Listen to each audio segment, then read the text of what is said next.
Chers élèves, bonjour. Bienvenue dans cette vidéo sur le plus que parfait. Aujourd'hui, on va apprendre tout d'abord à former le plus que parfait, donc comment le conjuguer.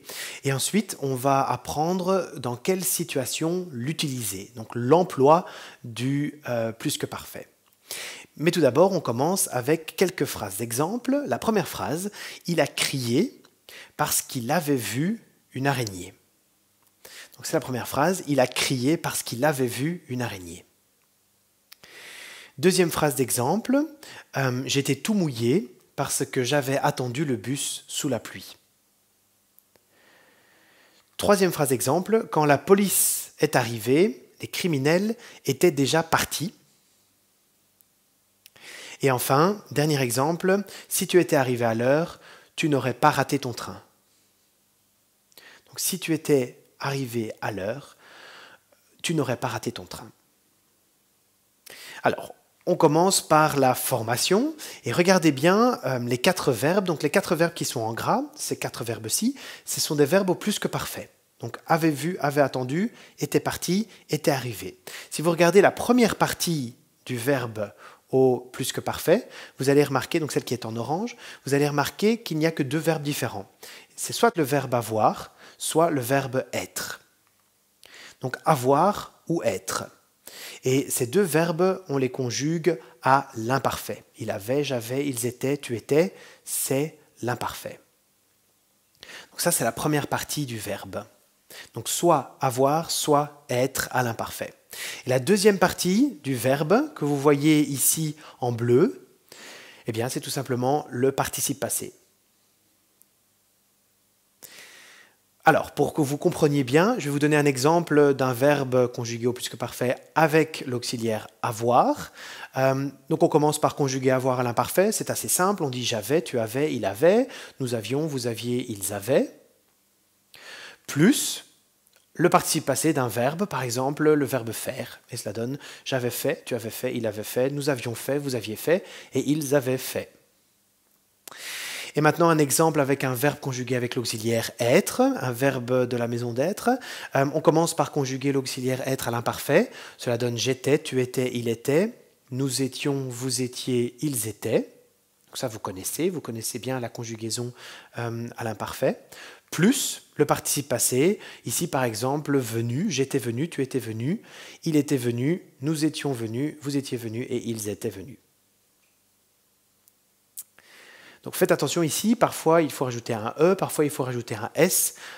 Les règles de l'accord du participe passé avec l'auxiliaire être sont les mêmes qu'au passé composé ou qu'aux autres temps composés en français. Voilà, j'espère que vous avez bien compris la formation. Maintenant, on passe à l'emploi et on revient à notre première phrase d'exemple. Il a crié parce qu'il avait vu une araignée. Pourquoi doit-on utiliser le plus que parfait avec avait vu et pas avec a crié?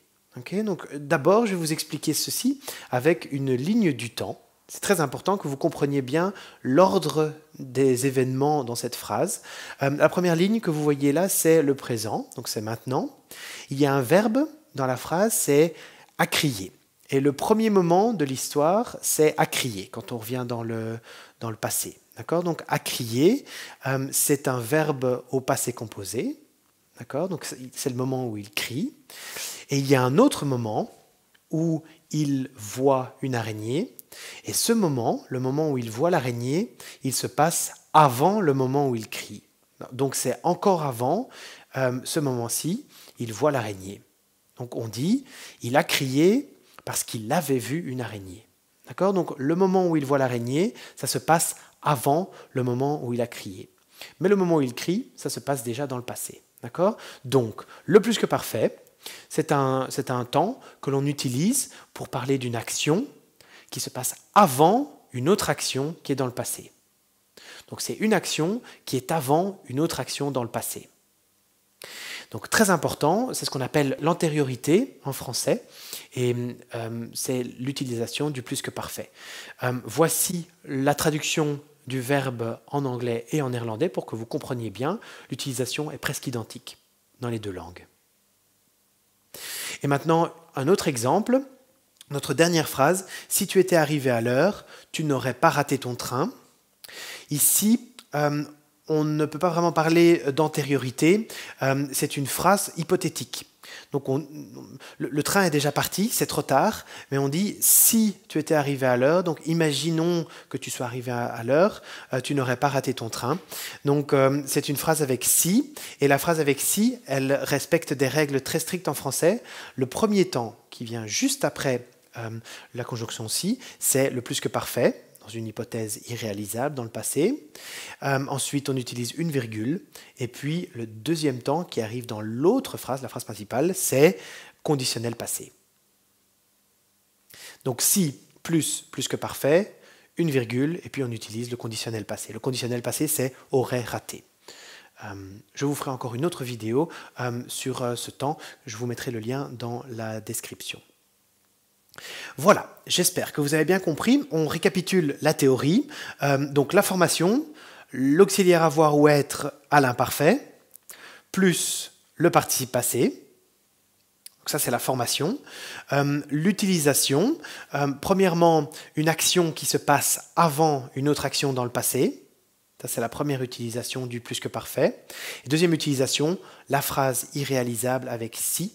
C'est l'hypothèse non réalisable, c'est-à-dire que c'est trop tard. On dit si tu étais arrivé plus tôt, tu aurais pu prendre ton train. Donc si plus que parfait, virgule, conditionnel passé. Voici le nom de ce temps en anglais et en néerlandais. L'utilisation est presque identique. Okay, donc vous pouvez vous baser sur une de ces deux langues pour l'utilisation du plus que parfait en français. Voilà, j'espère que vous avez bien compris. Et maintenant, je vais vous demander de faire des exercices. Bon travail.